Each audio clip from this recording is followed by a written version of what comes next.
কবি এবং ভাষা শিল্পী কাজী জহিরুল ইসলাম বলছেন যে নাসিরউদ্দিন পাটোয়ারীকে যারা বেয়াদব বলে আখ্যায়িত করেছেন তারা না জেনে, না শুনে এবং না দেখে চাঁদাবাজদেরকে সমর্থন করে যাচ্ছেন। এটা আসলেই সত্য। তারা না দেখে, না বুঝে চাঁদাবাজদেরকে কিন্তু সমর্থন করে যাচ্ছেন। আর চাঁদাবাজদের বিরুদ্ধে নাসিরউদ্দিন পাটোয়ারীর এই কঠোর অবস্থানকে দুর্বল করার জন্য তারা কিন্তু নাসিরউদ্দিন পাটোয়ারীকে এই বেয়াদব বলে আখ্যায়িত করেছেন।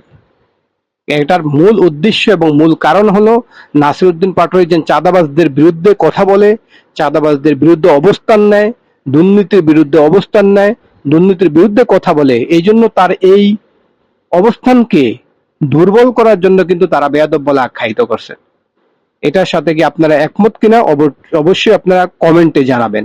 আর অবশ্যই ভিডিওগুলো বেশি বেশি করে শেয়ার করে দিবেন, যেন এই চাঁদাবাজদের, দেশে যে চাঁদাবাজ যারা আছে, দুর্নীতিবাজ আছে, তারা যেন এই ভিডিওটা দেখে তারা সচেতন হইতে পারে। আমরা দোয়া করি যে সবাই এই চাঁদাবাজদের বিরুদ্ধে এবং দুর্নীতিবাজদের বিরুদ্ধে কথা বলুক। আল্লাহ হাফেজ। আসসালামু আলাইকুম ওয়া রাহমাতুল্লাহ।